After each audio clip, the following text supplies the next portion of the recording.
Good evening sir. Good evening बेटा, good evening. तो बेटा एनसीईआरटी के जो इंटेक्स्ट क्वेश्चन है इसमें मैंने 10.2, 10.3, 10.4, 10.5 का फर्स्ट और सेकंड क्वेश्चन जो है वो लास्ट क्लास में जो है डिस्कस किया था। अब जरा 10.5 के बाकी जो 4 पार्ट है उनको भी देख लेते हैं। Question number 10.5 third part.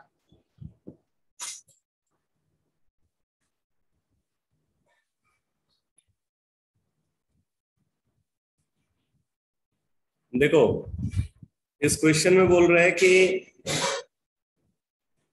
ये कंपाउंड है,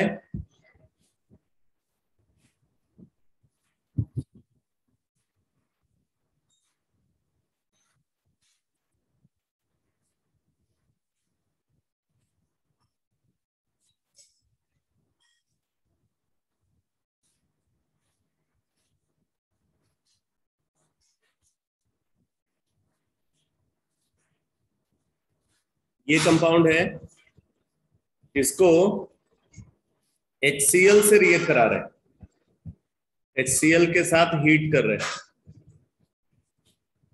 तो आपको पता है कि अगर अल्कोहल को हाइड्रोजन क्लोराइड के साथ ट्रीट किया जाए तो एल्काइल क्लोराइड बन जाता है।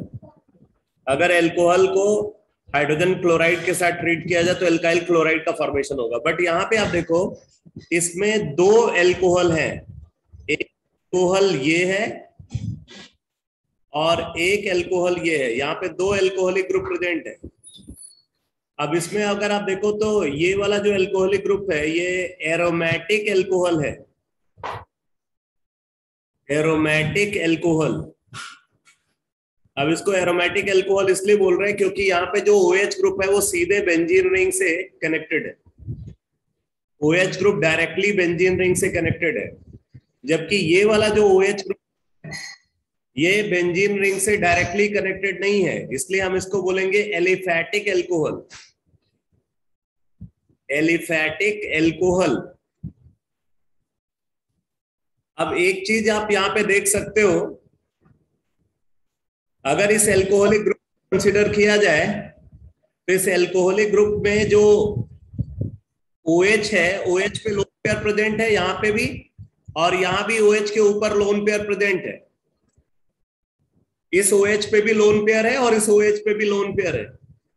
ये वाला जो लोन पेयर है वो रिंग के साथ कंजुगेशन में है, तो कंजुगेशन की वजह से क्या होगा, यहाँ पे इलेक्ट्रॉन डीलोकलाइजेशन होगा। तो इलेक्ट्रॉन डीलोकलाइजेशन का रिजल्ट ये होता है कि ये जो कार्बन ऑक्सीजन बॉन्ड है इसमें बॉन्ड ऑर्डर इंक्रीज कर जाएगा। तो इस बॉन्ड का जो बॉन्ड ऑर्डर होगा वो 1 और 2 के बीच में लाई करेगा। ये जो बेंजीन रिंग और OH के बीच का जो बॉन्ड है, इस बॉन्ड का बॉन्ड ऑर्डर इन बिटवीन 1 और 2 होगा ड्यू टू रेजोनेंस। और यहां पे अगर आप देखो तो ये जो बॉन्ड ऑर्डर है इसका बॉन्ड का वो 1 होगा क्योंकि इधर रेजोनेंस नहीं है। ये बात समझ में आ रही है?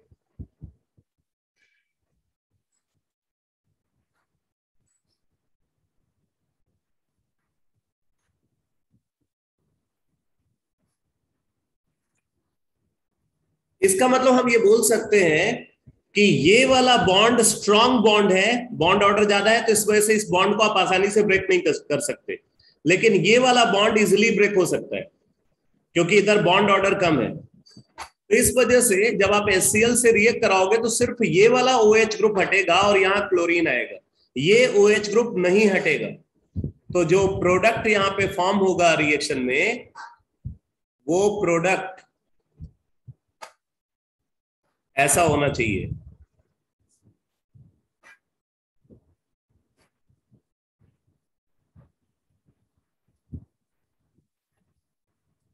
ये प्रोडक्ट प्रोड्यूस होगा रिएक्शन में। क्लियर हुआ बेटा?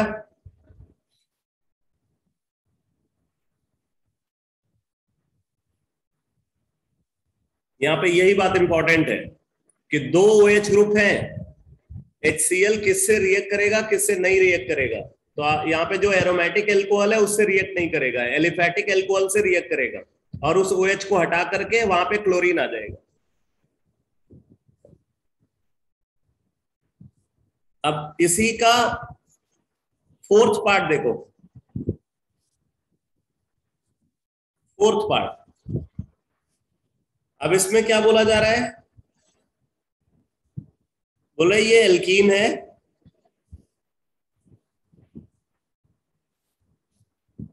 मैंने इसको ऐसे बनाया हुआ है, ये एल्कीन है, इसको HI के साथ ट्रीट कर रहे हैं,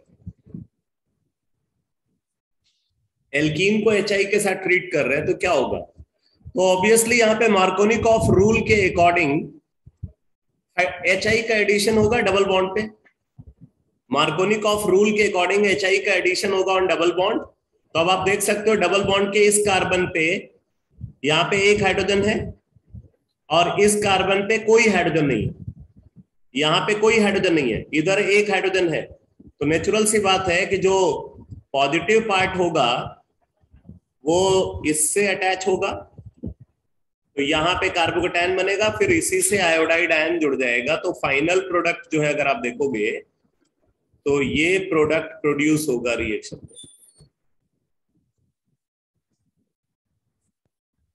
ये फाइनल प्रोडक्ट होगा। क्लियर हुआ बेटा? यस। यहाँ पे मार्कोनिकॉफ एडिशन रूल फॉलो हो रहा है।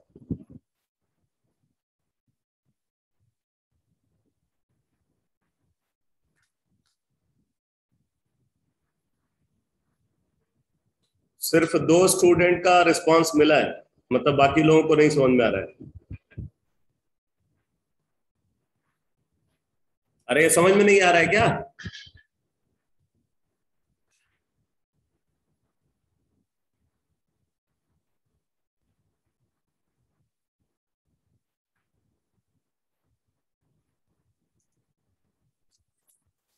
मुझे लग रहा है कि या तो ये फीलिंग है आपके अंदर कि भाई ये तो इतना आसान क्वेश्चन के लिए क्या रिस्पांस देना, सब तो आता ही है।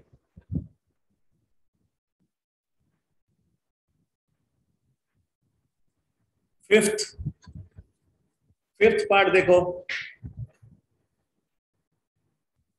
इसमें कंप्लीट इंफॉर्मेशन नहीं गिवन है, बोला है CH3CH2Br है, इसको NaI के साथ ट्रीट कर रहे हैं, यहाँ पे साथ में मेंशन होना चाहिए था सॉल्वेंट भी, मैंने लास्ट क्लास में बताया था फिंकेल-स्टीन रिएक्शन के बारे में, तो यहाँ पे फिंकेल-स्टीन रिएक्शन होगी और फिंकेल-स्टीन रिएक्शन के थ्रू इथाइल आयोडाइड का फॉर्मेशन होगा प्लस NaBr,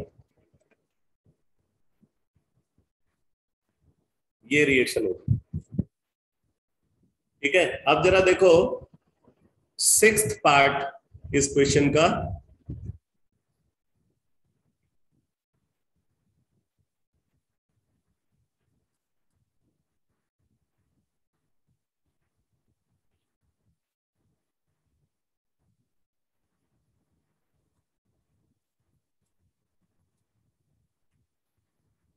बोल रहे एक एल्कीन है,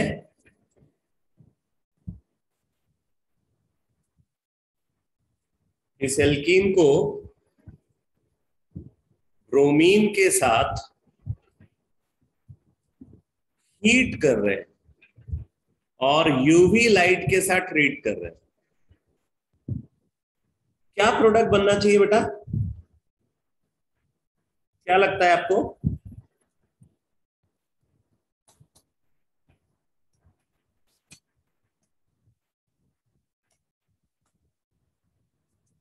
कौन सा प्रोडक्ट फॉर्म होना चाहिए यहां पे?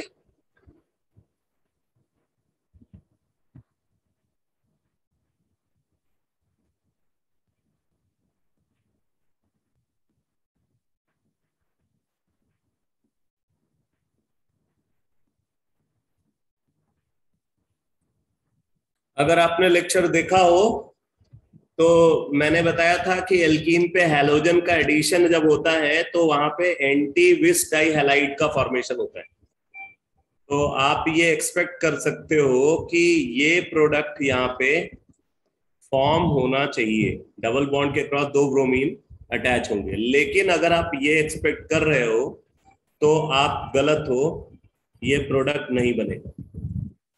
अब क्या प्रोडक्ट बनेगा इसको समझने के लिए दो और रिएक्शन को मैं डिस्कस करने जा रहा हूं, ठीक है, तब जाकर के मेथड ऑफ प्रिपरेशन कंप्लीट होगा।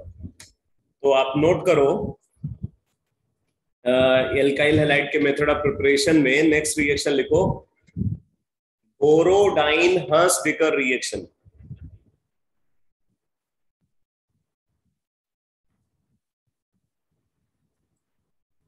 Next reaction method of preparation में बोरोडाइन हर्स्ट-डिकर रिएक्शन।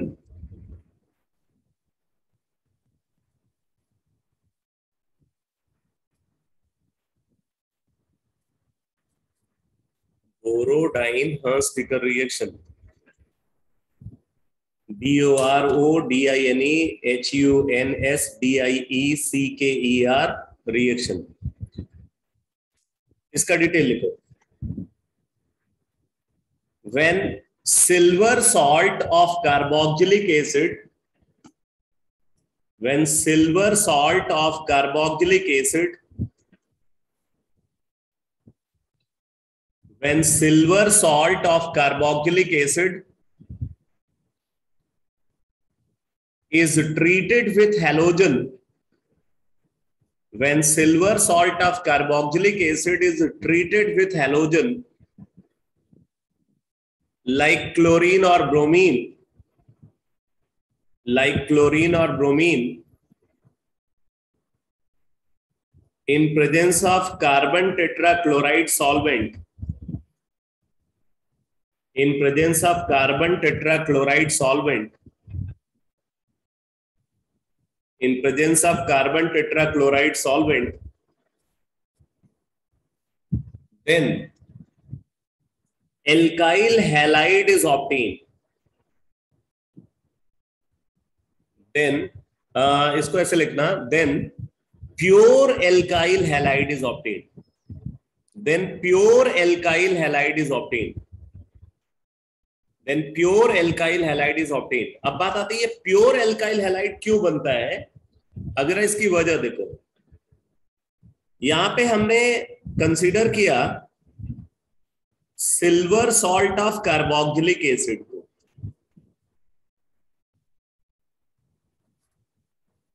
इसको ट्रीट कर रहे हैं हैलोजन के साथ। ये हैलोजन यहां पे क्या हो सकता है, क्लोरीन हो सकता है या ब्रोमीन हो सकता है, आयोडीन और फ्लोरीन नहीं हो सकता। अब क्यों नहीं हो सकता अभी आपको समझ में आ जाएगा। आयोडीन के साथ एक अलग प्रॉब्लम होती है, उसको अलग से डिस्कस करेंगे। फ्लोरीन क्यों नहीं हो सकता वो आपको अभी समझ में आ जाएगा। तो silver salt of carboxylic acid को हैलोजन के साथ कार्बन टेट्राक्लोराइड सॉल्वेंट की प्रेजेंस में हीट करते हैं, ठीक है, हीट करते हैं। तो यहां पे प्रोडक्ट बनता है RX, एक प्रोडक्ट बनता है RX, दूसरा प्रोडक्ट बनता है AgX, तीसरा प्रोडक्ट बनता है CO2। अब ये जो तीन प्रोडक्ट बन रहे हैं उसमें से ये वाला प्रोडक्ट को आप देख रहे हो कि ये प्रेसिपिटेट आउट हो रहा है, ये प्रेसिपिटेट बन करके रिमूव हो रहा है। और इस प्रोडक्ट को अगर आप देखो तो ये स्केप आउट हो रहा है, गैसियस फॉर्म में रिमूव हो जाता है। ये प्रेसिपिटेट आउट हो गया बाई प्रोडक्ट, और ये बाई प्रोडक्ट स्केप आउट हो गया, तो बच गया क्या, प्योर एल्काइल हैलाइड। इसलिए इस रिएक्शन में प्योर एल्काइल हैलाइड का फॉर्मेशन होता है, बिकॉज एक प्रोडक्ट यहां पे प्रेसिपिटेट आउट हो रहा है और दूसरा प्रोडक्ट स्केप आउट हो रहा है। समझ में आ रहा है?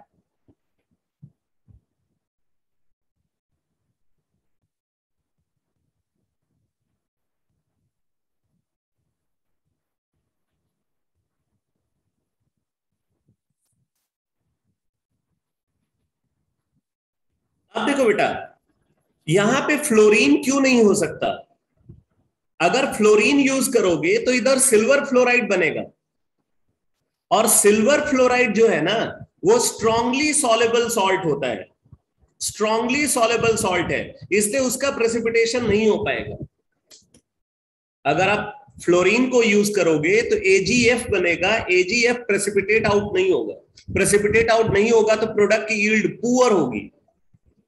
हमें अच्छी यील्ड प्रोडक्ट की चाहिए, इसलिए यहां पे फ्लोरीन को यूज नहीं कर सकते। ठीक है, अब जरा देखो इस रिएक्शन की मैकेनिज्म क्या है। रिएक्शन मैकेनिज्म, तो रिएक्शन मैकेनिज्म में सबसे पहले ये जो silver salt of carboxylic acid को हम कंसीडर कर रहे हैं, इसको हैलोजन से रिएक्ट कराते हैं कार्बन टेट्राक्लोराइड सॉल्वेंट की प्रेजेंस में। तो क्या होता है, पहले स्टेप में यहां पे बनता है RCOOX प्लस AgX। ये वाला जो स्टेप आप देख रहे हो, ये सिर्फ इसके प्रेसिपिटेशन की वजह से प्रोसीड करता है। अगर यहाँ पे प्रेसिपिटेट बनेगा तभी ये स्टेप होगा, अदरवाइज ये स्टेप नहीं हो सकता। अगर आप फ्लोरीन यूज करोगे तो यहाँ पे AgF होगा जिसका प्रेसिपिटेशन नहीं होता। प्रेसिपिटेशन नहीं होता तो फ्लोरीन के केस में ये रिएक्शन फॉरवर्ड नहीं जाएगी। क्लोरीन और के केस में जो AgCl और AgBr होते हैं वो स्पेरिंगली सॉल्युबल सॉल्ट होते हैं, इस वजह से उनका प्रेसिपिटेशन होता है। लेकिन फ्लोरीन के केस में सिल्वर फ्लोराइड बनेगा जो प्रेसिपिटेट आउट नहीं होगा, इसलिए ये रिएक्शन फॉरवर्ड प्रोसीड नहीं करेगी। ठीक है, तो इसलिए यहां पे हैलोजन फ्लोरीन नहीं होना चाहिए।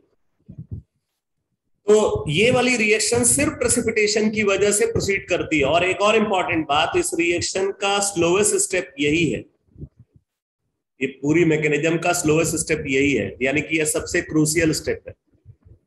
अब आप देखो इसके बाद क्या होता है, ये जो RCOOX बना,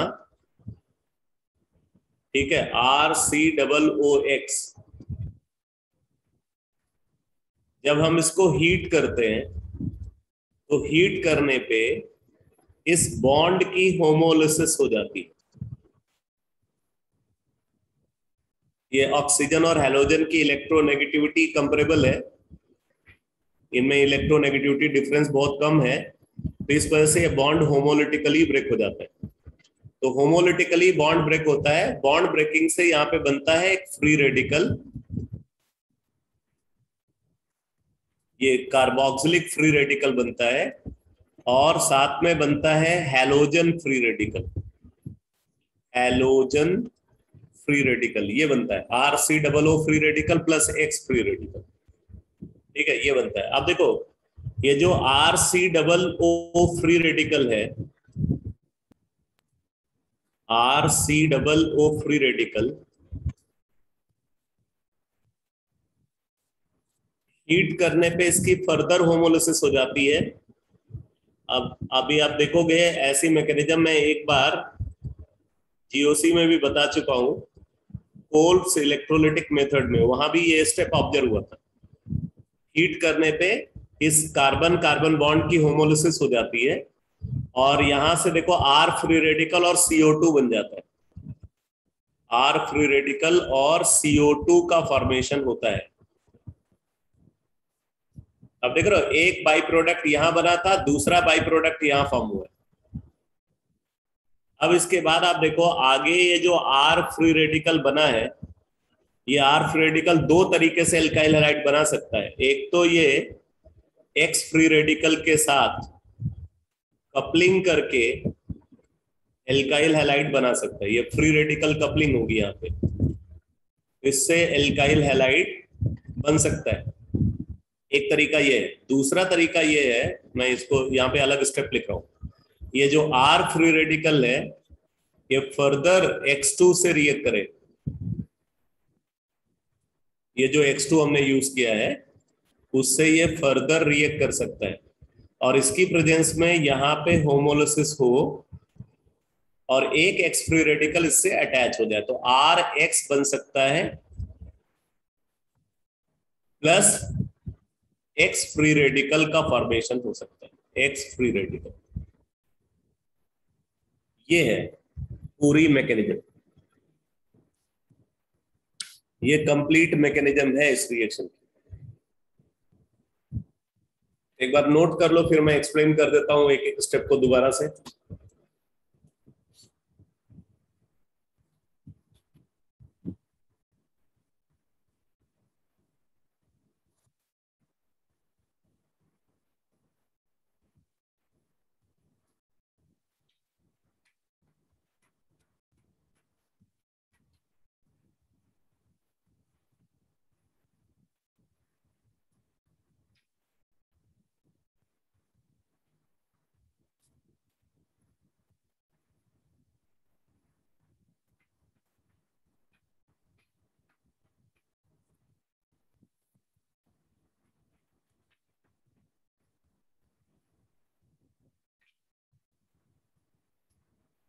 नोट कर लिया?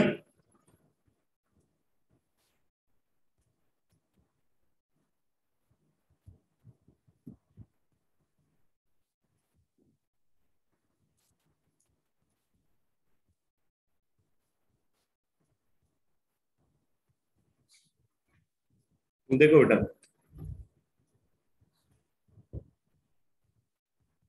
सबसे पहले क्या हुआ, जो silver salt of carboxylic acid है उसको हैलोजन के साथ नॉन पोलर सॉल्वेंट की प्रेजेंस में जब ट्रीट करते हैं तो सिल्वर और यहां से हैलोजन ये मिल करके प्रेसिपिटेट बना लेते हैं, प्रेसिपिटेट रिमूव हो जाता है और ये बन जाता है RCOOX। ये वाला स्टेप इस रिएक्शन का सबसे इंपॉर्टेंट स्टेप है, यही स्लोवेस्ट स्टेप है, और ये स्टेप इसके प्रेसिपिटेशन की वजह से प्रोसीड कर रहा है। अगर ये प्रेसिपिटेट नहीं बनेगा तो ये स्टेप भी नहीं होगा, यानी कि फिर आगे के स्टेप भी नहीं ऑब्जर्व होंगे। तो अगर आप फ्लोरीन यूज करते हो तो फ्लोरीन के केस में यहाँ पे सिल्वर फ्लोराइड बनेगा जो कि स्ट्रांगली सॉल्युबल सॉल्ट है, इसलिए प्रेसिपिटेशन नहीं होगा, इसलिए फ्लोरीन इस रिएक्शन में पार्टिसिपेट नहीं कर सकता। ठीक है, फ्लोरीन इस रिएक्शन में पार्टिसिपेट नहीं कर सकता क्योंकि अगर आप फ्लोरीन यूज करोगे तो यहाँ पे सिल्वर फ्लोराइड बनेगा जिसका प्रेसिपिटेशन ऑब्जर्व नहीं होता क्योंकि वो एक स्ट्रांगली सॉल्युबल सॉल्ट है। फिर क्या हुआ, ये जो RCOOX बना, ये RCOOX की होमोलिसिस हो गई हीट करने पे। होमोलिसिस से कार्बोक्सिलिक फ्री रेडिकल और हैलोजन फ्री रेडिकल बन गया।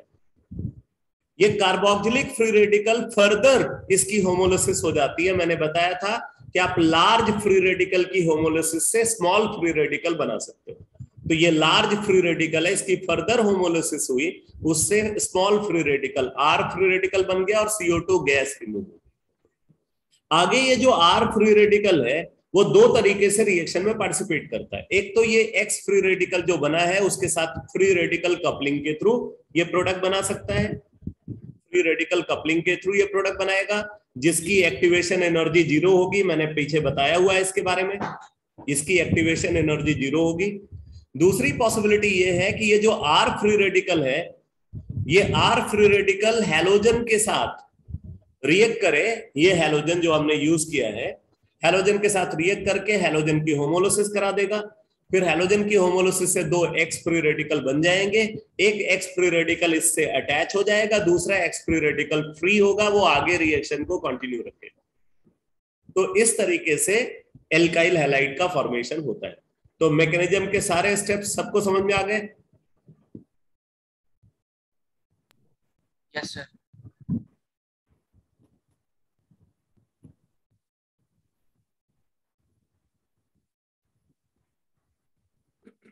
अब देखो, एक बहुत इंपॉर्टेंट बात जो इस रिएक्शन के रिगार्डिंग मैं आपको बता रहा हूं, ये रिएक्शन के थ्रू एल्काइल ब्रोमाइड को हम बेस्ट मैनर में प्रोड्यूस कर सकते हैं। ठीक है, तो आप इस बात को नोट में लिख लो, लिखो alkyl bromide, alkyl bromide is best produced, alkyl bromide is best produced by Borodine-Hursdiker reaction. Alkyl bromide is best produced by Borodine-Hursdiker reaction. Borodine-Hursdiker reaction. अगर हम एल्काइल क्लोराइड को प्रोड्यूस करते हैं ना तो बनता तो है लेकिन यील्ड उतनी अच्छी नहीं होती। आप इस बात को यहीं पे लिख लो, in case of alkyl chloride, in case of alkyl chloride yield is poor, yield is poor। Alkyl chloride के केस में पुअर यील्ड मिलती है, एल्काइल ब्रोमाइड में बेस्ट यील्ड मिलती है, इसलिए एल्काइल ब्रोमाइड को हम इफेक्टिवली प्रोड्यूस कर सकते हैं। अब बात आती है कि क्यों एल्काइल ब्रोमाइड के केस में बेस्ट यील्ड मिलती है, तो उसके लिए आपको जो स्लोवेस्ट स्टेप है यानी कि जो रेट डिटर्मिनिंग स्टेप है उस पर फोकस करना पड़ेगा। देखो, अगर हम यहां पे ब्रोमीन यूज करते हैं, अगर हम यहां पे ब्रोमीन यूज करते हैं तो सिल्वर ब्रोमाइड बनेगा। जब आप यहां पे ब्रोमीन यूज करोगे तो सिल्वर ब्रोमाइड बनेगा। अगर आप क्लोरीन यूज करोगे तो सिल्वर क्लोराइड बनेगा। ब्रोमीन यूज करोगे तो क्या बनेगा, सिल्वर ब्रोमाइड। क्लोरीन यूज करोगे तो क्या बनेगा, सिल्वर क्लोराइड। ठीक है, सिल्वर क्लोराइड की सॉल्युबिलिटी सिल्वर ब्रोमाइड से ज्यादा होती है। अगर हम ऑर्डर ऑफ सॉल्युबिलिटी को कंसीडर करें, क्योंकि सॉल्युबिलिटी ही यहां पे सबसे इंपॉर्टेंट फैक्टर है, तो सिल्वर सॉल्ट के सॉल्युबिलिटी का ऑर्डर ये है, AgF सबसे ज्यादा सॉल्युबल होता है, AgCl उससे कम, AgBr उससे कम, और AgI की सॉल्युबिलिटी सबसे कम होगी। ऑर्डर ऑफ सॉल्युबिलिटी को अगर हम कंसीडर करें, सिल्वर फ्लोराइड की सॉल्युबिलिटी सबसे ज्यादा, सिल्वर क्लोराइड की सॉल्युबिलिटी उससे कम, सिल्वर ब्रोमाइड की सॉल्युबिलिटी और कम, सिल्वर आयोडाइड की सॉल्युबिलिटी सबसे कम। अब अगर हम आयोडीन यूज करते तो एक अलग प्रॉब्लम आती है, वो मैं अभी आगे जस्ट डिस्कस करने वाला हूं। पहले आप इन दोनों पे फोकस करो, AgCl और AgBr के केस पे इसकी सॉल्युबिलिटी ज्यादा है। इसका मतलब प्रेसिपिटेशन यहां पे उतना अच्छे से नहीं होगा। इसकी सॉल्युबिलिटी कम है तो प्रेसिपिटेशन ज्यादा इफेक्टिवली ऑब्जर्व होगा। जितना इफेक्टिवली प्रेसिपिटेशन होगा, इस रिएक्शन के फॉरवर्ड प्रोसीड करने के चांसेस उतने ज्यादा होंगे। यानी कि ये जो स्लो स्टेप है वो उतना फास्ट होगा। प्रेसिपिटेशन जितना ज्यादा होगा, ये स्लो स्टेप उतना फास्ट होगा, तो आगे के आसानी से हो सकेंगे। तो अगर आप यहां पे ब्रोमीन को यूज करते हो, प्रेसिपिटेशन इफेक्टिव होने की वजह से प्रोडक्ट की यील्ड अच्छी मिलती है। अगर आप क्लोरीन को यूज करते हो तो प्रेसिपिटेशन पुअर होने की वजह से प्रोडक्ट की यील्ड पुअर होती है। ये पॉइंट क्लियर हुआ बेटा? Yes sir. ठीक है, तो इसीलिए बोलते हैं कि एल्काइल ब्रोमाइड की यील्ड यहां पे बेटर मिलेगी, एल्काइल क्लोराइड की यील्ड पुअर होगी। तो अब बात आती है कि भाई एल्काइल आयोडाइड तो सबसे इफेक्टिवली बनना चाहिए, क्योंकि AgI का प्रेसिपिटेशन तो सबसे अच्छे से होगा, लेकिन वहां पे कुछ और प्रॉब्लम आती है। तो मैं एक और नेम रिएक्शन इसी के साथ डिस्कस कर रहा हूं, लिखो।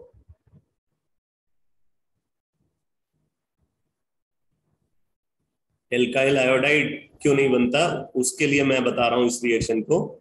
देखो, Birnbaum, BIRNHAUM, Birnbaum Simonini reaction.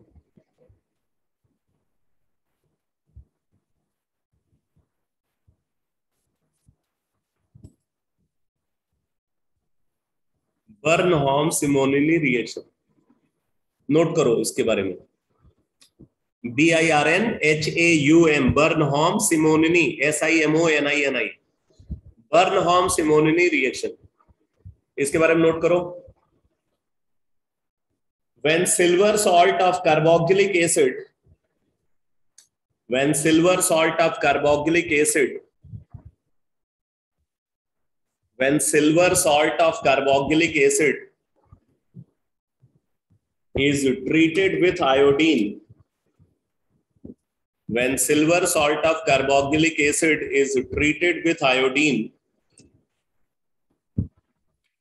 in presence of carbon tetrachloride, in presence of carbon tetrachloride, then ester is obtained. Ester, ESTER, then ester is obtained. Ester is obtained instead of alkyl iodide. Instead of alkyl iodide. यही problem है कि हम तो alkyl iodide बनाना चाह रहे थे, but alkyl iodide की बजाय यहाँ पे एस्टर बन जाता है। देखो, ये हमने लिया, इसको रिएक्ट कराया आयोडीन के साथ, ठीक है, आयोडीन के साथ कार्बन टेट्राक्लोराइड की प्रेजेंस में, तो यहां पे बनता है RCOOR, एस्टर बन जाता है, और इसके साथ फॉर्म होता है CO2, इसके साथ CO2 बनता है, और फॉर्म होता है AgI।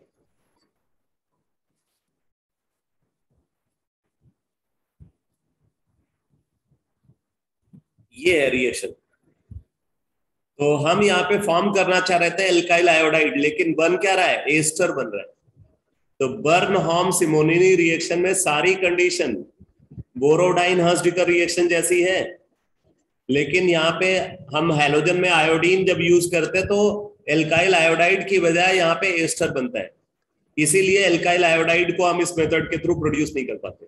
अब आप देखोगे ये एस्टर बना कैसे, तो आप अगर रिएक्शन के मैकेनिज्म को देखो तो एक बार मैकेनिज्म पे अगर हम फोकस करें तो हमने यहाँ पे देखा एक तो कार्बोक्सिलिक फ्री रेडिकल बनता है रिएक्शन में, ये फ्री रेडिकल बनता है, ठीक है।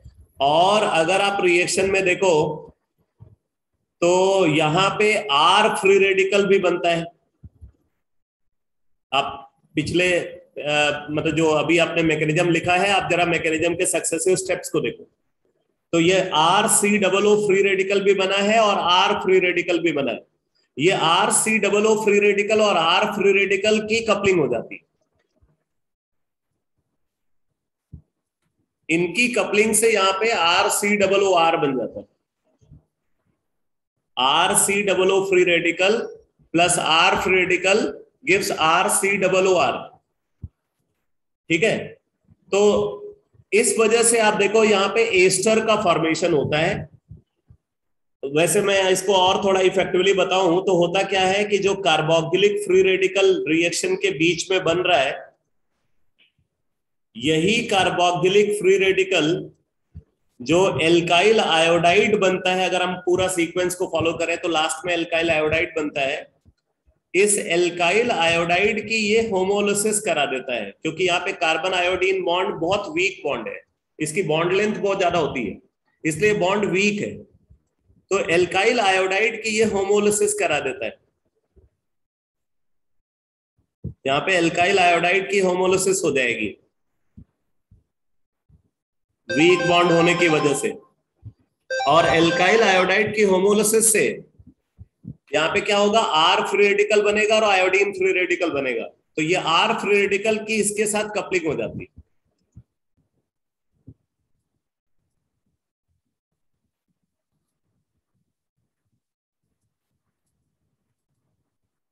इसकी कपलिंग हो जाती है प्लस आयोडीन फ्री रेडिकल, इस तरीके से एस्टर का फॉर्मेशन होता है। तो ये समझ में आ रहा है बेटा?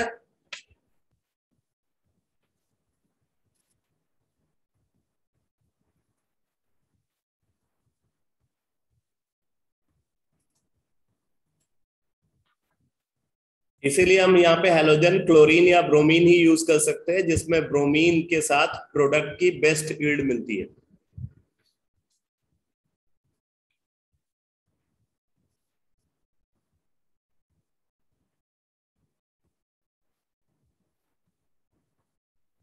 अब आप नेक्स्ट रिएक्शन लिखो,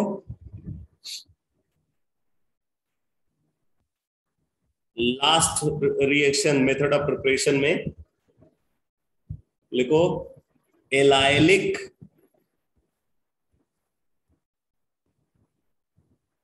हैलोजिनेशन, एलाइलिक हैलोजिनेशन।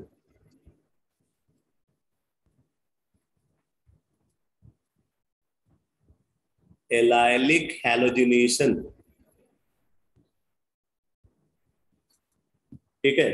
अब एलाइलिक हैलोजिनेशन में होता क्या है, पहले एक बार आप समझ लो। जैसे हम एक एल्कीन कंसिडर कर रहे हैं, एल्कीन का ये वाला जो कार्बन है, ये सैचुरेटेड कार्बन, इसको एलाइलिक कार्बन बोलते हैं। अगर इस एलाइलिक कार्बन पे कम से कम एक हाइड्रोजन है, ये कार्बन जो आप देख रहे हो ये एलाइलिक कार्बन, एलाइलिक कार्बन पे अगर कम से कम एक हाइड्रोजन है, तो इस हाइड्रोजन को अगर हम हटा रहे हैं, इस हाइड्रोजन को हटा रहे हैं और इसकी जगह पे अगर हैलोजन ला रहे हैं, तो इस रिएक्शन को एलाइलिक हैलोजिनेशन बोलेंगे।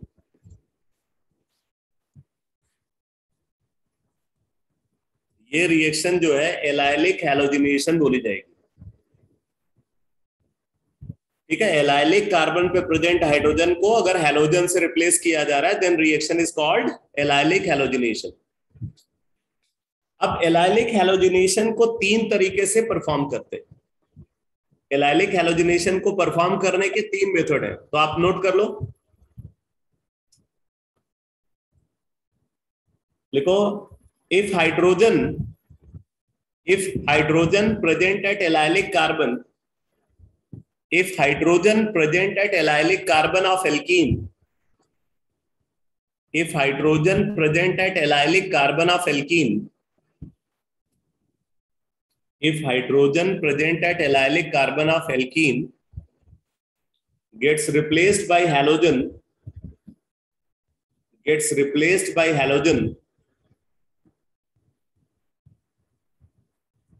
then reaction is termed as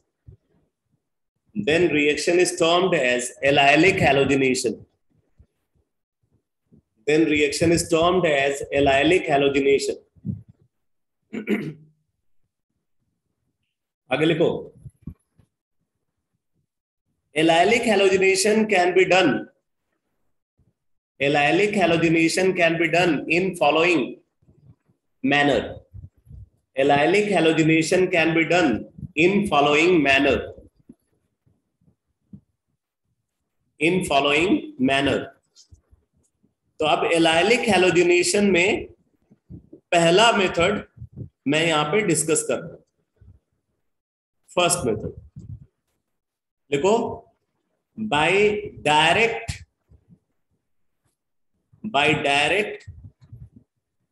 halogenation of alkene.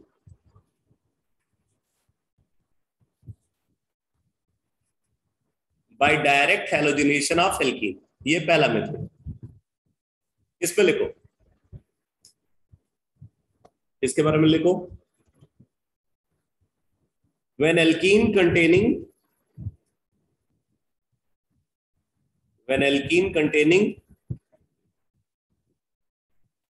at least one allylic hydrogen, when alkene containing at least one allylic hydrogen is heated with halogen like chlorine or bromine, is heated with halogen like chlorine or bromine, is heated with halogen like chlorine or bromine at temperature greater than 400 degrees centigrade, at temperature greater than 400 degrees centigrade, then allyl halide is obtained. Then allyl halide is obtained. तो अब देखो बेटा, हमने यहाँ पे एक alkene को consider किया जिसके एलाइलिक कार्बन पे कम से कम एक हाइड्रोजन है। इस एल्कीन को हैलोजन के साथ हीट कर रहे हैं at temperature greater than 400 degree centigrade.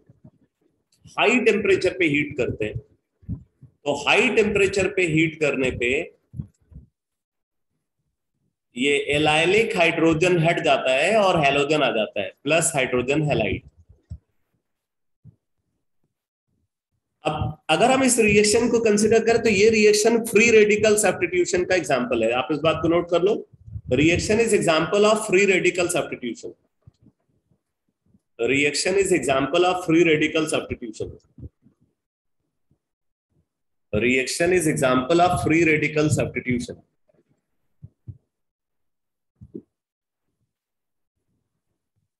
अब एक बात और इंपॉर्टेंट है, अगर टेम्परेचर हम कम करते हैं तो टेम्परेचर कम करने पे जो एडिशन प्रोडक्ट है यानी कि डबल बॉन्ड के क्रॉस हैलोजन का एडिशन, वो प्रोडक्ट की यील्ड बढ़ेगी। तो आप नोट कर लो, इफ रिएक्शन टेम्परेचर डिक्रीजेस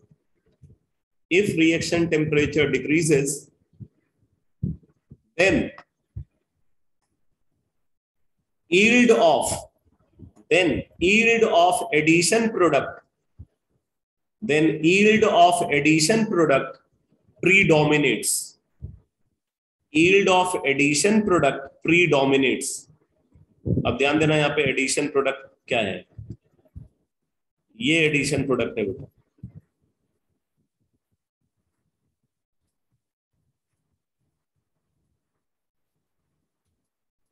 ये एडिशन प्रोडक्ट है। तो ये भी बन सकता है अगर आप टेम्परेचर कम करोगे। तो एसएच दो प्रोडक्ट बन रहा है, एक तो ये सब्स्टिट्यूशन प्रोडक्ट बन रहा है, दूसरा ये एडिशन प्रोडक्ट बन रहा है। इसमें हाई टेम्परेचर पे ये मेजर होगा, ये मेजर प्रोडक्ट होगा। अगर आप टेम्परेचर कम करके मान लो टेम्परेचर रूम टेम्परेचर पे लाते हो, फिर ये मेजर हो जाएगा, ये जो एडिशन प्रोडक्ट है ना, तब ये मेजर हो जाएगा टेम्परेचर कम करने पे। टेम्परेचर बढ़ाने पे इसकी यील्ड बढ़ती है। अब जरा इस रिएक्शन की मैकेनिज्म देखो, रिएक्शन मैकेनिज्म देखो। सबसे पहले क्या होता है, हैलोजन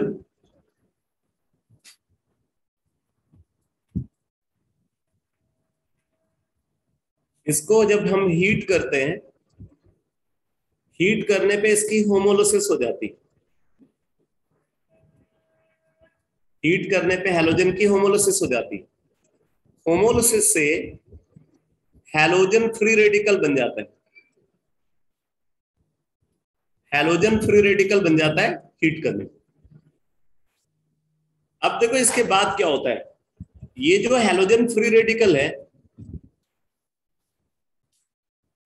ये हैलोजन फ्री रेडिकल की प्रेजेंस में, ये एक्स फ्री रेडिकल हमने कंसीडर किया, इसकी प्रेजेंस में ये जो कार्बन हाइड्रोजन बॉन्ड है एलाइलिक पोजीशन पे, इस बॉन्ड की होमोलिसिस हो जाती है। हैलोजन फ्री रेडिकल की प्रेजेंस में ये जो एलाइल कार्बन हाइड्रोजन बॉन्ड है, इसकी होमोलिसिस हो जाती है और हाइड्रोजन फ्री रेडिकल बनता है जो छोटे साइज का फ्री रेडिकल है, इस पे ज्यादा रिएक्टिव होता है। तो इसलिए ये इस हैलोजन फ्री रेडिकल से पहले कंबाइन कर जाएगा। तो अब देखो यहां से बन गया बेटा allyl free radical plus hydrogen halide, allyl free radical plus hydrogen halide. और अगर आप इस फ्री रेडिकल को देखो तो ये रेजोनेंस स्टेबलाइज्ड है। ये फ्री रेडिकल क्या है, रेजोनेंस स्टेबलाइज्ड है।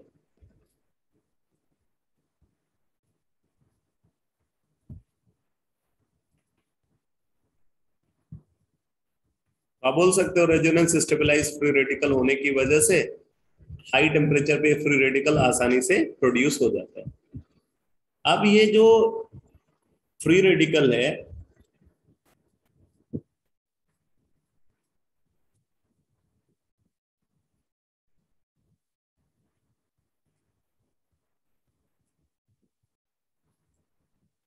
ये फ्री रेडिकल है, ये फर्दर रिएजेंट से रिएक्ट करता है, यानी कि हैलोजन से रिएक्ट करता है। इसकी प्रेजेंस में हैलोजन की होमोलिसिस होती है और एक एक्स फ्री रेडिकल इससे कंबाइन कर जाता है।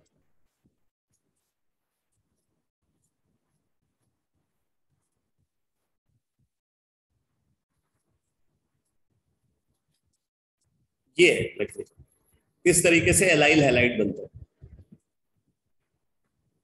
सबसे पहले जो रिएजेंट मॉलिक्यूल है उसकी होमोलिसिस होगी, उससे हैलोजन फ्री रेडिकल बनेगा, फिर वो halogen free radical allyl carbon hydrogen bond की होमोलिसिस कराएगा, हाइड्रोजन फ्री रेडिकल इससे कंबाइन कर जाएगा तो HX बन गया और एलाइल फ्री रेडिकल बन गया। ये allyl free radical resonance stabilized है। फिर ये allyl free radical further reagent यानी कि हैलोजन की होमोलिसिस कराता है। इसकी होमोलिसिस से जो एक्स फ्री रेडिकल बनेगा वो कार्बन से अटैच हो जाएगा, तो एलाइल हैलाइड बन गया और एक्स फ्री रेडिकल फॉर्म हुआ जो आगे भी रिएक्शन को कंटिन्यू रखेगा।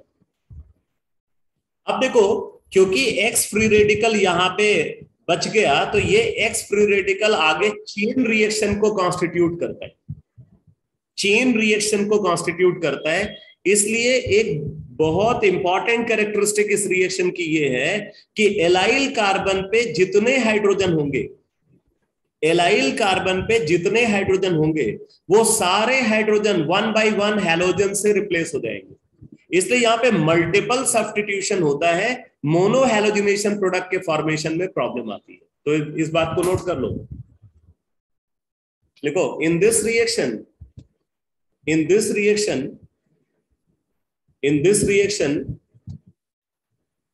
multiple substitution, in this reaction multiple substitution takes place, in this reaction multiple substitution takes place because, in this reaction multiple substitution takes place because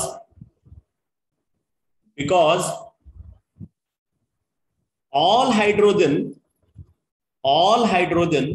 present at allylic carbon, all hydrogen present at allylic carbon are potentially capable, all hydrogen present at allylic carbon are potentially capable to participate in the reaction, to participate in the reaction.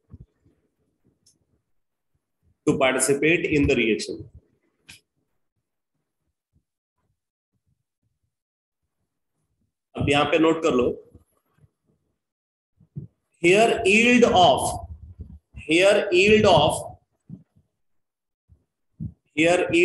mono substitution product, here yield of mono substitution product is poor, here yield of mono substitution product is poor.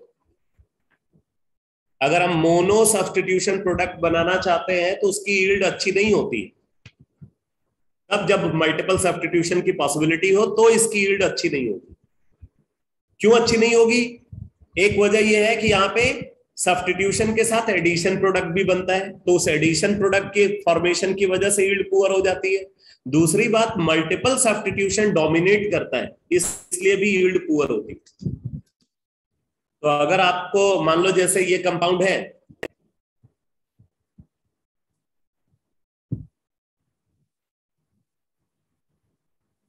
अगर हम इसको consider कर रहे हैं propene को हम इसमें convert करना चाहते हैं,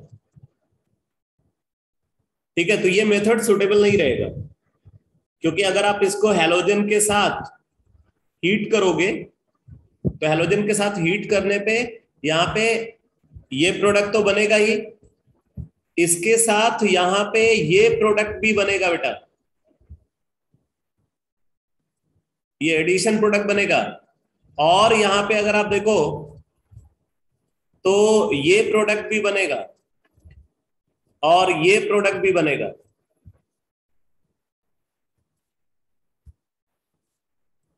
इतनी सारी पॉसिबिलिटीज हैं। ये मोनो हैलोजिनेशन प्रोडक्ट है, ये एडिशन प्रोडक्ट है, ये डाई हैलोजिनेशन प्रोडक्ट है, ये ट्राई हैलोजिनेशन प्रोडक्ट है। जितने भी हाइड्रोजन यहां पे प्रेजेंट है एलाइलिक कार्बन पे, वो सारे हाइड्रोजन 1 बाय 1 हैलोजिनेशन में पार्टिसिपेट कर सकते हैं। ये सारे हाइड्रोजन हैलोजिनेशन में पार्टिसिपेट कर सकते हैं, इसलिए प्रोडक्ट जो फॉर्म हो रहा है उसकी यील्ड पुअर होगी। ये बात समझ में आ रही है?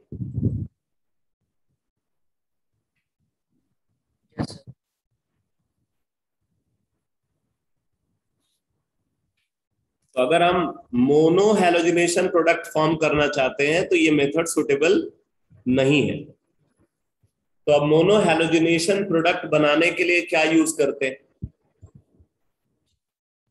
तो अब आप सेकंड मेथड लिखो,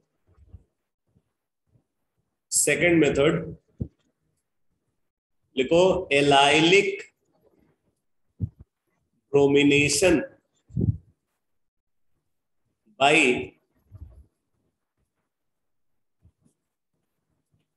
NBS।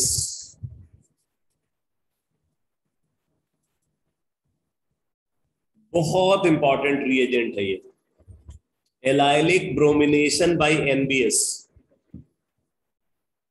ठीक है। NBS क्या होता है पहले आप ये समझ लो। NBS ये एक एब्रिविएशन है, इसका फुल फॉर्म है N bromo succinimide. N bromo succinimide, इसको NBS बोलते हैं, NBS। अब जरा देखो ये सक्सिनिमाइड, एन ब्रोमो सक्सिनिमाइड क्या है? अगर आप बिकॉज इसके नेम में सक्सिनिमाइड आ रहा है, तो ये बेसिकली सक्सिनिक एसिड से बना है। सक्सिनिक एसिड क्या होता है? ये डाइकार्बोक्सिलिक एसिड को सक्सिनिक एसिड बोलते हैं।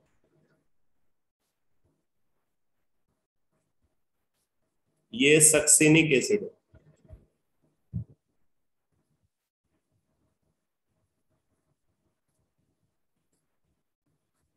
ठीक है, सक्सिनिक एसिड। सक्सिनिक एसिड को अमोनिया के साथ, ठीक है, इसको अमोनिया के साथ हीट करते हैं। सक्सिनिक एसिड को अमोनिया के साथ हीट करते हैं।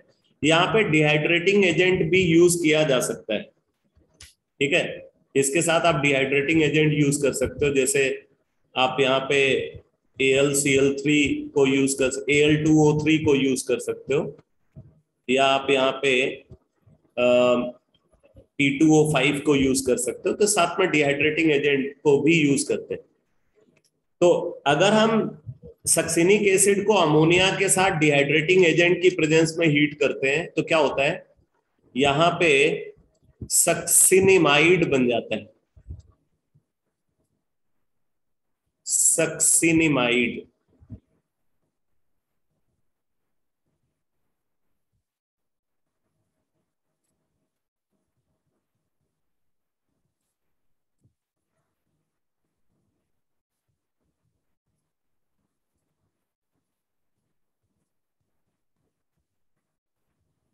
ये है सक्सिनिमाइड।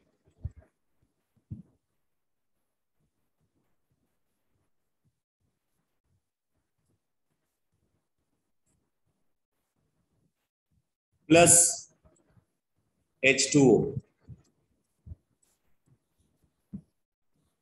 ये वाला OH, ये जो OH देख रहे हो ये OH और अमोनिया का एक हाइड्रोजन रिमूव होगा, एक H2O। इसी तरीके दूसरा वाला OH और अमोनिया का दूसरा हाइड्रोजन रिमूव हो जाएगा, एक और H2O। बाकी ये NH जो बच गया वो इन दोनों से कनेक्ट हो जाता है। तो इस तरीके से सक्सिनिमाइड बनता है। ये समझ में आ गया स्टेप?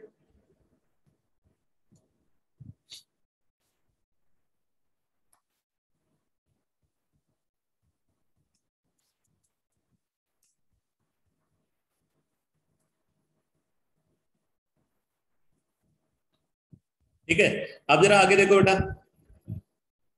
इस सक्सिनिमाइड को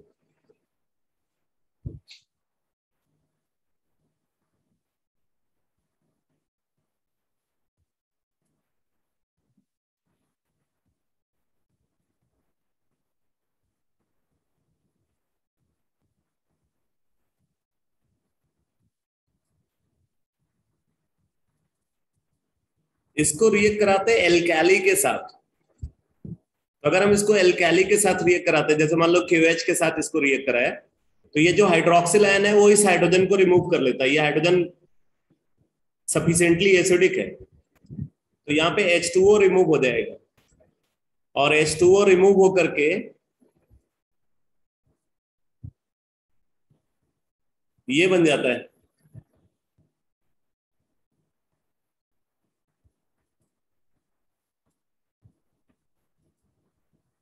सक्सिनिमाइड का पोटेशियम सॉल्ट। ठीक है, ये सॉल्ट बन गया सक्सिनिमाइड का पोटेशियम सॉल्ट। अब इस सॉल्ट को आगे रिएक्ट कराते हैं ब्रोमीन के साथ, इसको ब्रोमीन के साथ रिएक्ट कराते हैं। तो जब हम इसको ब्रोमीन के साथ रिएक्ट कराते हैं तो क्या होता है, ये जो नाइट्रोजन है वो यहां से Br पॉजिटिव रिमूव कर लेता है और Br नेगेटिव अलग हो जाता है। वो Br नेगेटिव और ये K पॉजिटिव ये मिल करके KBr बना लेते हैं, पोटेशियम ब्रोमाइड। ये Br नेगेटिव और K पॉजिटिव मिल करके KBr बना लेते हैं, और फॉर्म होता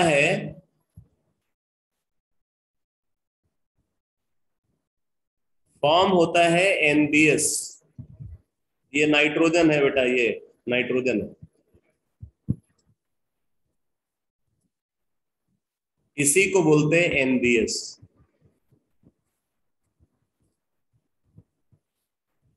तो ये NBS का फॉर्मेशन मेथड मैंने बता दिया। समझ में आया फॉर्मेशन मेथड? NBS कैसे फॉर्म होता है वो क्लियर हुआ?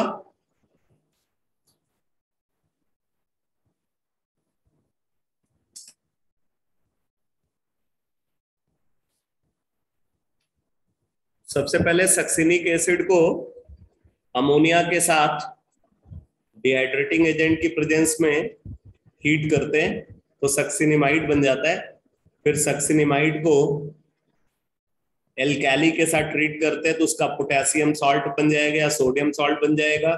और फिर उसको ब्रोमीन के साथ ट्रीट करते हैं तो NBS बन जाता है। यही NBS आगे रिएक्शन में यूज होगा। अब आप नोट करो, अब एलाइलिक ब्रोमिनेशन का डिटेल लिखो।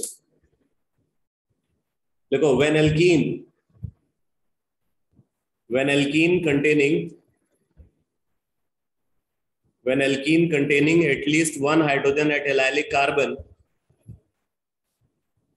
when alkene containing at least one hydrogen at allylic carbon,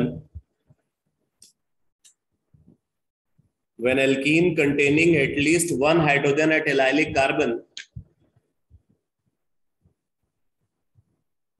when alkene containing at least one hydrogen at allylic carbon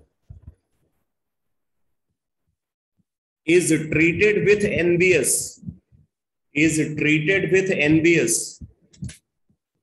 is treated with NBS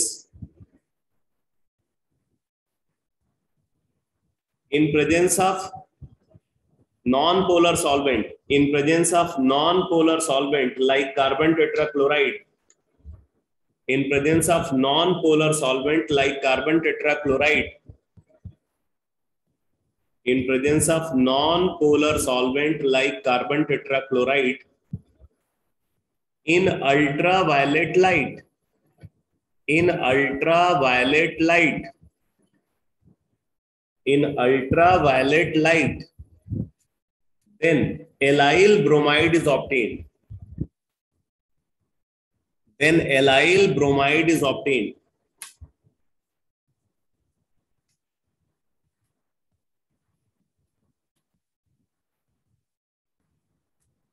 ठीक है, अब यहां पे नोट करो, during the reaction, during the reaction best yield, during the reaction best yield of monobromination product, during the reaction best yield of monobromination product takes place.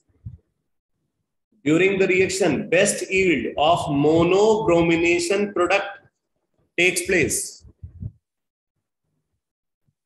During the reaction best yield of monobromination product takes place.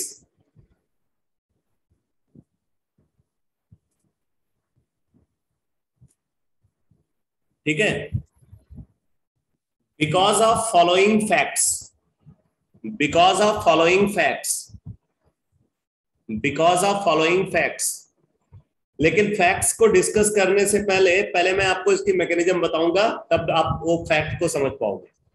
तो देखो, यहां पे हमने एक alkene को consider किया,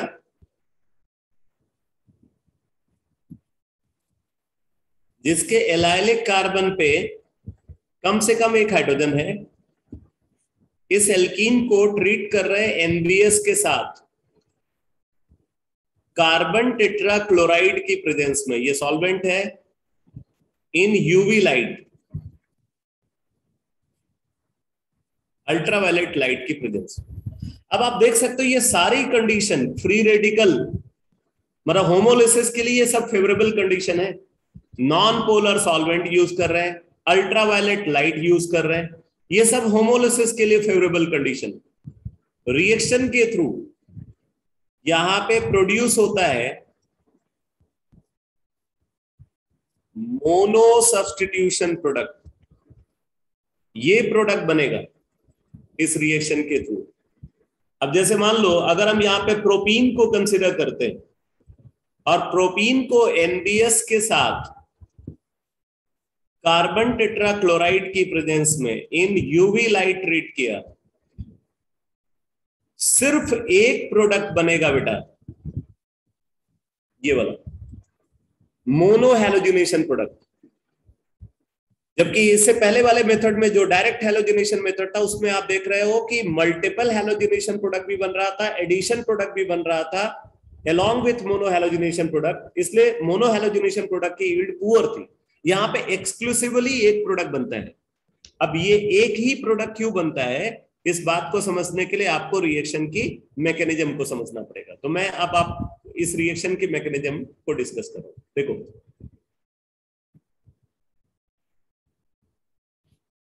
reaction mechanism,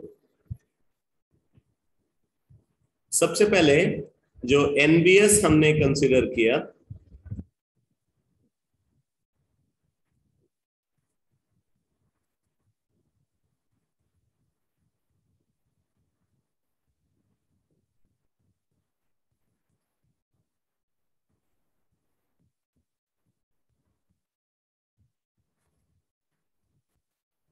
NBS UV light की presence में इसकी होती है होमोलिसिस। यूवी लाइट की प्रेजेंस में इसकी होमोलिसिस होती है इन कार्बन टेट्राक्लोराइड सॉल्वेंट। अब जब इसकी होमोलिसिस होती है तो इसकी होमोलिसिस से बन जाता है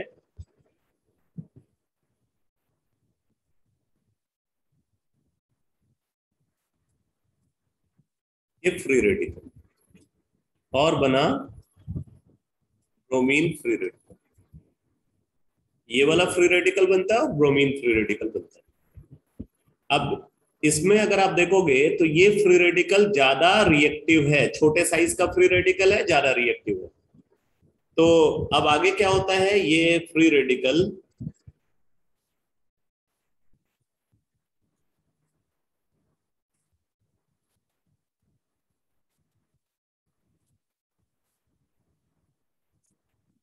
यहाँ पे जो एलाइलिक कार्बन हाइड्रोजन बॉन्ड है इसकी होमोलिसिस करा था, तो इसकी होमोलिसिस से बन जाता है allyl free radical plus HBr, allyl free radical plus HBr। अब आगे ये जो एलाइल फ्री रेडिकल है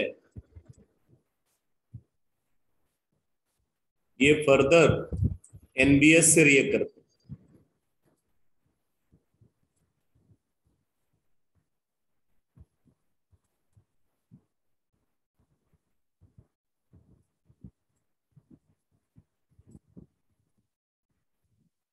ये फर्दर एनबीएस से रिएक्ट करता है, तो इसकी प्रेजेंस में फिर से यहाँ पे होमोलिसिस होगी। और ये छोटे साइज का फ्री रेडिकल है, ज्यादा रिएक्टिव होगा, ये बड़े साइज का फ्री रेडिकल है, कम रिएक्टिव होगा। ठीक है, तो इस वजह से ये फॉर्म होगा ब्रोमीन फ्री रेडिकल, इस कार्बन से अटैच हो जाएगा।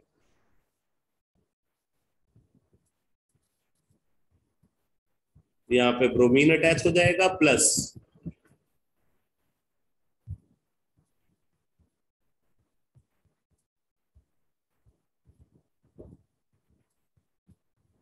ये फ्री रेडिकल होगा जो रिएक्शन को आगे भी कंटिन्यूड रखेगा, ये रिएक्शन को आगे भी कंटिन्यूड रखेगा। आया समझ में बेटा?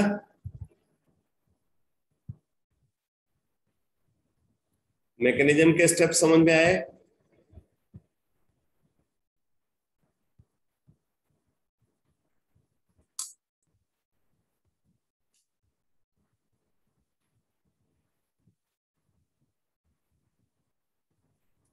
अब मैं आपको बताता हूं कि यहां पे मोनो सब्स्टिट्यूशन प्रोडक्ट ही क्यों बनता है।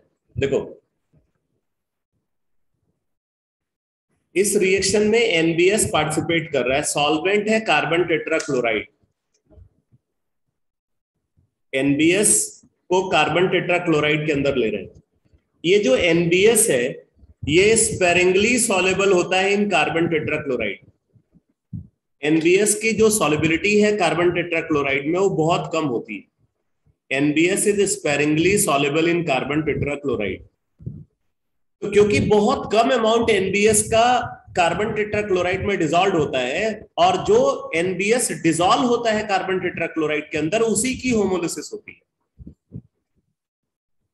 ठीक है, अब फिर से समझो, एनबीएस की CCl4 में सॉलिबिलिटी बहुत कम है, और जो डिसॉल्व्ड एनबीएस है वही होमोलिसिस में पार्टिसिपेट करता है, और जो एनबीएस होमोलिसिस में पार्टिसिपेट करता है वही आगे रिएक्शन में इन्वॉल्व होगा। इसका मतलब कि रिएक्शन में जो ब्रोमीन फ्री रेडिकल प्रोड्यूस हो रहा है उसका कंसंट्रेशन बहुत कम होगा, लो ब्रोमीन फ्री रेडिकल कंसंट्रेशन यहां पे प्रोड्यूस होगा। क्यों? क्योंकि एनबीएस CCl4 में स्पेरिंगली सॉल्युबल है, और डिसॉल्व्ड एनबीएस की ही होमोलिसिस हो पाती है। तो इस वजह से ब्रोमीन फ्री रेडिकल जो फॉर्म होगा यहां पे उसका कंसंट्रेशन बहुत कम होगा। अब ब्रोमीन फ्री रेडिकल कंसंट्रेशन कम होने की वजह से ये ब्रोमीन फ्री रेडिकल मतलब एडिशन प्रोडक्ट नहीं बना सकता। एडिशन प्रोडक्ट के लिए bromine free radical concentration high होना चाहिए, तो ये एडिशन प्रोडक्ट का फॉर्मेशन के लिए कैपेबल नहीं है क्योंकि इसका कंसंट्रेशन कम है। दूसरी बात, ये मल्टीपल सब्स्टिट्यूशन के लिए भी कैपेबल नहीं है। अब मैं आपको बताऊं मल्टीपल सब्स्टिट्यूशन के लिए ये कैपेबल क्यों नहीं है, क्योंकि इसका कंसंट्रेशन कम है। तो कंसंट्रेशन ज्यादा होगा तब मल्टीपल सब्स्टिट्यूशन होगा, कंसंट्रेशन कम होने की वजह से मल्टीपल सब्स्टिट्यूशन नहीं हो पाता, एडिशन भी नहीं हो पाता, सिर्फ मोनो सब्स्टिट्यूशन प्रोडक्ट ही फॉर्म हो पाता है। इसलिए मोनो ब्रोमिनेशन प्रोडक्ट के फॉर्मेशन के लिए ये सबसे अच्छा मेथड। एक और बात मैं आपको बताता हूं, यहां पे मल्टीपल सब्स्टिट्यूशन इसलिए भी नहीं हो पाता क्योंकि इस रिएक्शन में ब्रोमीन फ्री रेडिकल का concentration through out constant maintain रहता है। Bromine free radical concentration through out constant बना रहता है। कैसे बना रहता है? क्योंकि जो एनबीएस स्पेरिंगली सॉल्युबल है और जो एनबीएस डिसॉल्व्ड है उसी की होमोलिसिस होती है। तो कुछ एनबीएस डिसॉल्व होगा, उसकी होमोलिसिस होगी, वो रिएक्शन में यूटिलाइज होगा, तो फिर कुछ और एनबीएस डिसॉल्व होगा, उसकी भी होमोलिसिस होगी, वो भी यूटिलाइज होगा, फिर कुछ और एनबीएस डिसॉल्व होगा, उसकी होमोलिसिस होगी, वो यूटिलाइज होगा। यानी कि जो डिसॉल्व्ड एनबीएस है उसका कंसंट्रेशन कांस्टेंट बना रहता है, इसलिए ब्रोमीन फ्री रेडिकल का कंसंट्रेशन भी थ्रू आउट कांस्टेंट बना रहता है। इसीलिए थ्रू आउट यहाँ पे मोनो ब्रोमिनेशन प्रोडक्ट ही बनता रहता है, मल्टीपल ब्रोमिनेशन प्रोडक्ट और एडिशन प्रोडक्ट का फॉर्मेशन नहीं हो पाता। अब आप बताओ कि ये बात आपको समझ में आई या नहीं?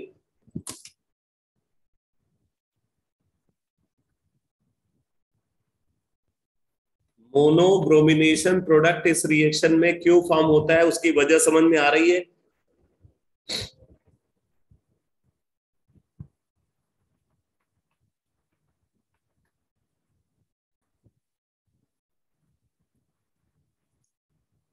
तो अब आप नोट कर लो, आपने पीछे लिखा था कि mono bromination exclusively mono bromination product is obtained because of following fact. अब वो फैक्ट मैं लिखवा रहा हूं, लिखो लिखो। NBS is sparingly soluble in carbon tetrachloride. NBS is sparingly soluble in carbon tetrachloride. NBS is sparingly soluble in carbon tetrachloride. आगे लिखो, and only dissolved NBS and only dissolved NBS and only dissolved NBS is involved in homolysis. And only dissolved NBS is involved in homolysis. And only dissolved NBS is involved in homolysis. Therefore, it produces low but constant bromine free radical concentration. Therefore it produces low but constant bromine free radical concentration, which is not sufficient which is not sufficient for addition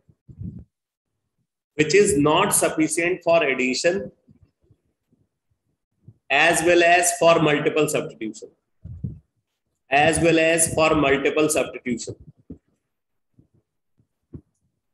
which is not sufficient for addition as well as for multiple substitution. Therefore, monobromination product is obtained exclusively.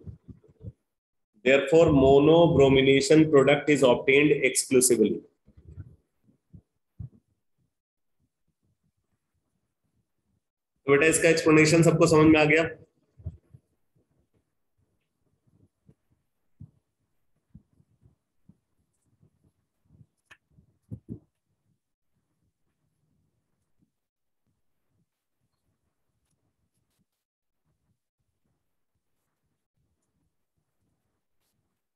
क्योंकि इस reagent को use करने पे जो unwanted products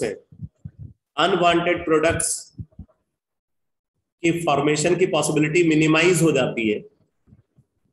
monobromination product का exclusive formation होता है, इसीलिए ये बहुत ही इंपॉर्टेंट मेथड है एलाइलिक कार्बन पे ब्रोमीन को लाने के लिए। ध्यान देना, ये एलाइलिक कार्बन पे अगर ब्रोमीन ला सकता है तो बेंजाइलिक कार्बन पे भी ये ब्रोमीन ला सकता है। बेंजाइलिक कार्बन का मतलब बेंजीन रिंग से अटैच जो एल्काइल ग्रुप है उसके फर्स्ट कार्बन पे अगर हाइड्रोजन है तो उस हाइड्रोजन को भी हटा करके ये ब्रोमीन ला सकता है। तो एलाइलिक ब्रोमिनेशन और बेंजाइलिक ब्रोमिनेशन दोनों के लिए हम इसको यूज कर सकते हैं।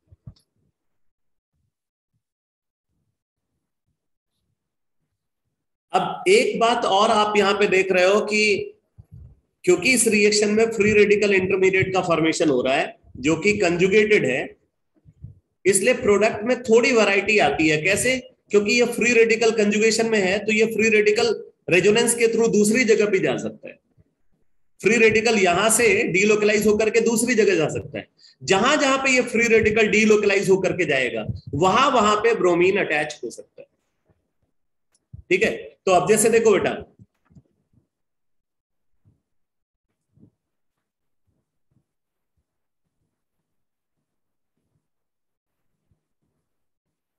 अगर हम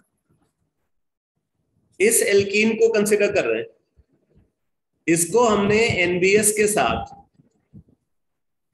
कार्बन टेट्राक्लोराइड की प्रेजेंस में इन यूवी लाइट ट्रीट किया। तो आप देखो, एक तो फ्री रेडिकल यहां बनेगा, मैं आपको समझाने के लिए बता रहा हूं, इसको लिखना नहीं। एक फ्री रेडिकल यहां बनेगा और फिर वो फ्री रेडिकल रेजोनेंस के थ्रू यहां भी जाएगा, तो ब्रोमीन इस कार्बन पे भी अटैच होगा और इस कार्बन पे भी अटैच होगा। तो यहां पे दो प्रोडक्ट फॉर्म होंगे, एक प्रोडक्ट ये बनेगा और एक प्रोडक्ट ये बनेगा। अगर आप स्टीरियो केमिस्ट्री को भी कंसीडर करो, ठीक है, आपसे टोटल नंबर ऑफ प्रोडक्ट पूछ रहे हैं तो यहाँ पे स्टीरियो केमिस्ट्री को भी आपको कंसीडर करना पड़ सकता है। तो स्टीरियो केमिस्ट्री को भी अगर आप कंसीडर करोगे तो ये कार्बन एक कायरल सेंटर है, यानी कि दो प्रोडक्ट यहाँ पे, और ये डबल बॉन्ड ज्योमेट्रिकल आइसोमेरिज्म की कंडीशन को फुलफिल कर रहा है। ये वाला जो डबल बॉन्ड है इसके अबाउट ज्योमेट्रिकल आइसोमेरिज्म हो सकती है, तो इस वजह से दो प्रोडक्ट यहां भी बनेंगे, तो टोटल 4 प्रोडक्ट बनेंगे। आया समझ में?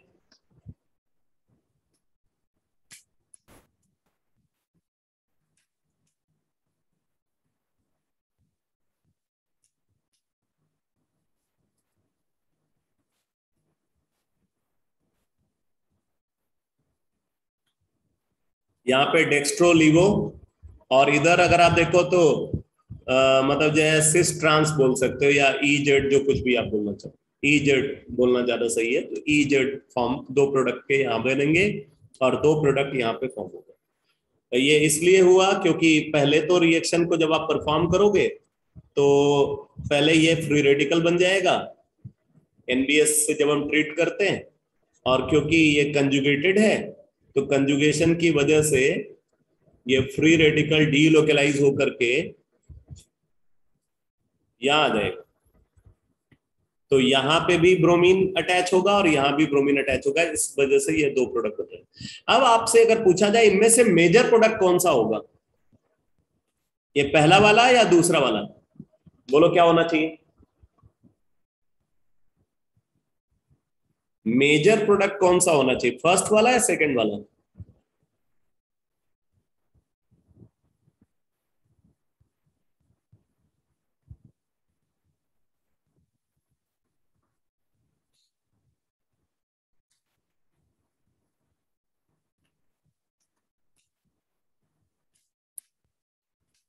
अरे भाई थोड़ा दिमाग उमाग चलाया करो। ये इन दोनों फ्री रेडिकल की स्टेबिलिटी को कंपेयर नहीं कर सकते हो।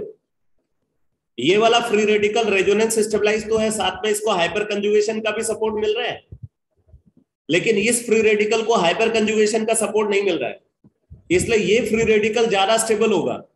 तो जो फ्री रेडिकल ज्यादा स्टेबल होगा उसके करस्पॉन्डिंग मेजर प्रोडक्ट बनेगा, तो ये मेजर होगा। थोड़ा तुम लोग सोचते नहीं हो एकदम जो है बस। ये समझ में आया?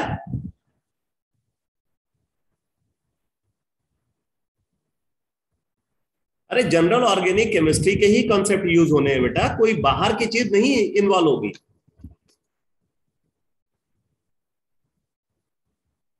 क्योंकि ये फ्री रेडिकल ज्यादा स्टेबल है, इसलिए इसके करस्पॉन्डिंग जो प्रोडक्ट होगा वो मेजर प्रोडक्ट होगा।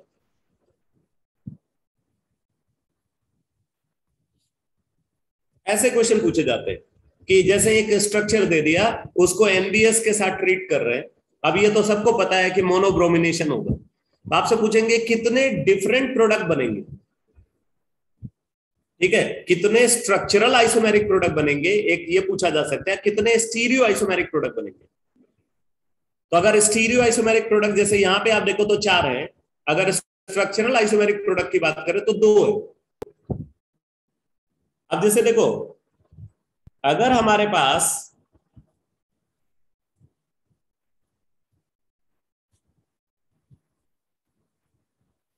ये कंपाउंड है, ठीक है, इस कंपाउंड को कंसीडर कर रहे हैं, इसको एनबीएस के साथ ट्रीट कर रहे हैं कार्बन टेट्राक्लोराइड की प्रेजेंस में इन यूवी लाइट। बताओ कितने प्रोडक्ट बनेंगे और मेजर कौन सा होगा?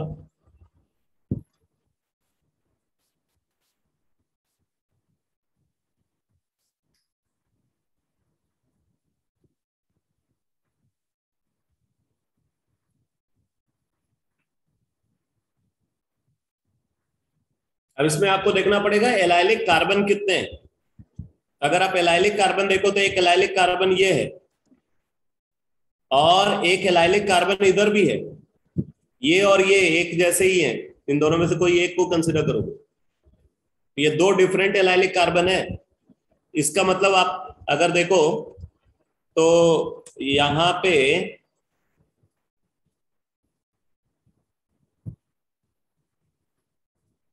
एक तो ये फ्री रेडिकल बन सकता है, और ये फ्री रेडिकल अगर बनेगा तो रेजोनेंस के थ्रू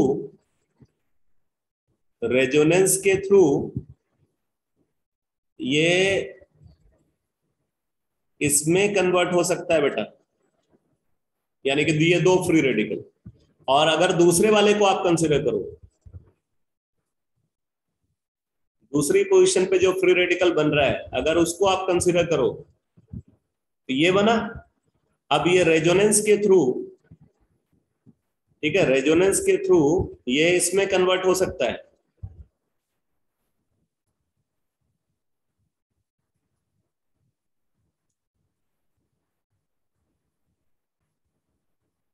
इसमें कन्वर्ट हो सकता है थ्रू रेजोनेंस।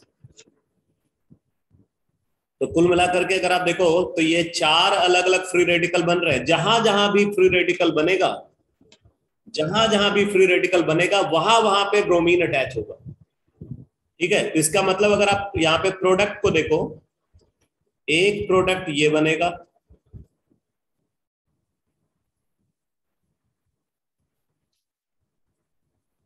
इसके पहले वाले के करस्पॉन्डिंग, एक प्रोडक्ट ये दूसरे वाले के करस्पॉन्डिंग बन जाएगा,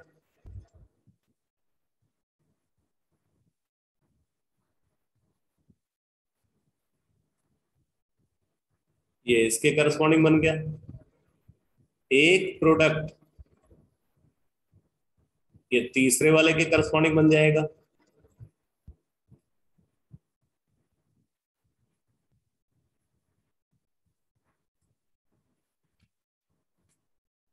और एक प्रोडक्ट ये चौथे वाले के करस्पॉन्डिंग बन जाएगा।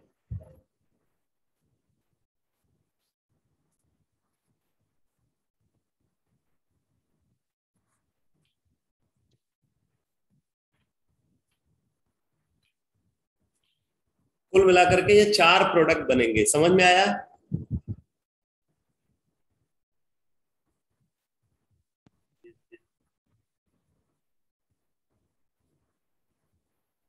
अब अगर आपसे बोला जाए इसमें से मेजर प्रोडक्ट कौन सा होगा, तो आपको ये चारों फ्री रेडिकल की स्टेबिलिटी देख लेनी है।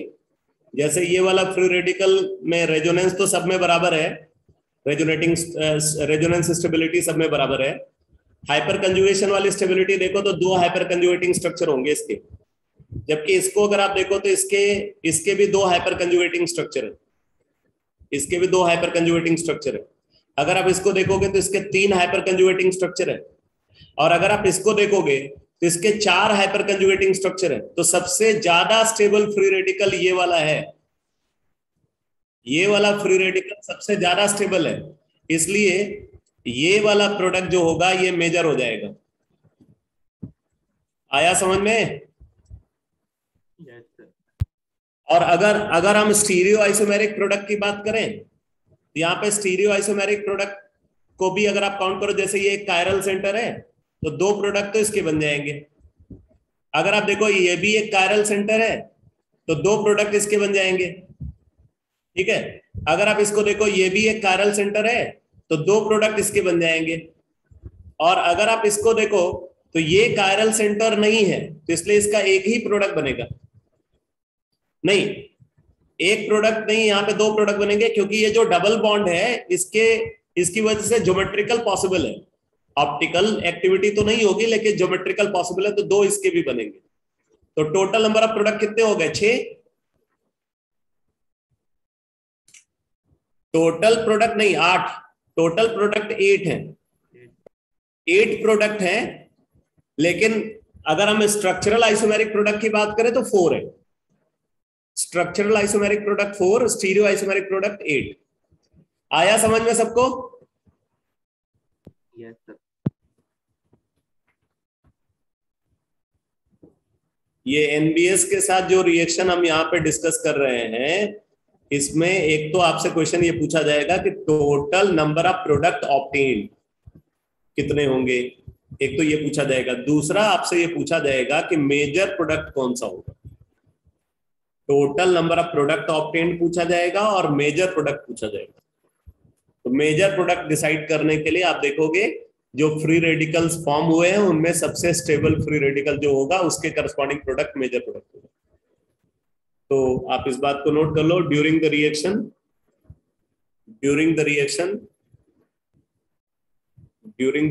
Major product obtained is that, during the reaction major product obtained is that,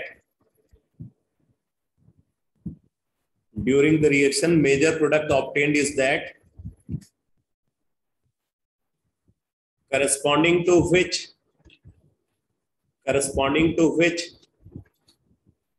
most stable free radical, corresponding to which most stable free radical is produced, corresponding to which most stable free radical is produced। जिस product के corresponding most stable free radical produce हो रहा है वही major product होगा, ठीक है। तो ये एलाइलिक ब्रोमिनेशन में ये दूसरी रिएक्शन है। एक मैं आपको और बता देता हूं, बस लास्ट, इसमें मैकेनिज्म नहीं डिस्कस करनी है, सिर्फ रिएक्शन आप देखो।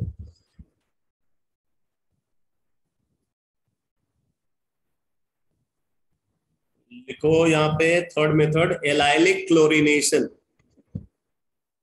Allylic chlorination.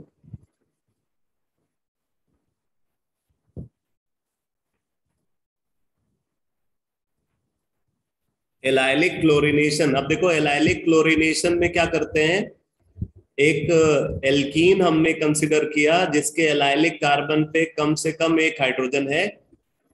इस एल्कीन को सल्फ्यूराइल क्लोराइड के साथ, SO2Cl2 के साथ, SOCl2 नहीं, SO2Cl2, SO2Cl2 के साथ नॉन पोलर सॉल्वेंट की प्रेजेंस में हीट करते हैं और यूवी लाइट के साथ ट्रीट करते हैं।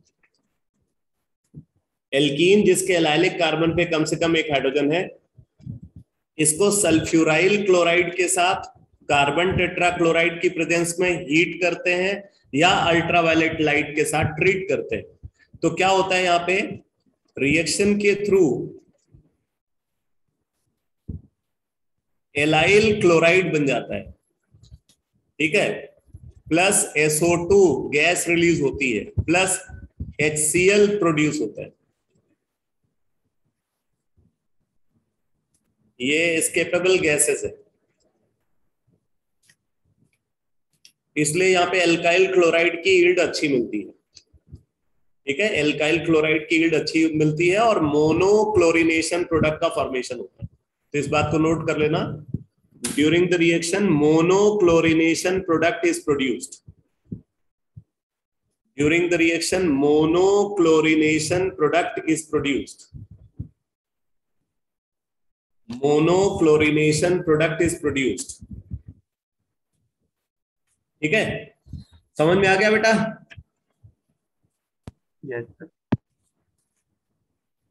तो अब ये जो 10.5 का लास्ट प्रॉब्लम था, फटाक से अब इसका आंसर देख लेते हैं।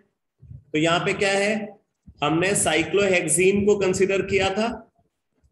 साइक्लोहेक्सीन को ब्रोमीन के साथ हीट कर रहे हैं और यूवी लाइट के साथ ट्रीट कर रहे हैं। तो आप देखो यहाँ पे हीट कर रहे हैं या यूवी लाइट के साथ ट्रीट कर रहे हैं, तो एडिशन नहीं होगा, क्या होगा, फ्री रेडिकल सब्स्टिट्यूशन होगा। तो एलाइलिक कार्बन पे ब्रोमीन आ जाएगा और HBr में। हुआ clear? Yes sir. Yes sir. ठीक है, बाकी अगर हम ब्रोमीन को यहाँ पे एक्सेस में ले लेना, तो ब्रोमीन को एक्सेस पे लेने पे यहां वाले भी सारे हाइड्रोजन ब्रोमीन से रिप्लेस हो जाएंगे और यहां वाले भी सारे हाइड्रोजन ब्रोमीन से रिप्लेस हो जाएंगे। मतलब एक्सेस में अगर हम इसको लेंगे ना, 4 ब्रोमीन आएगा, ठीक है बेटा?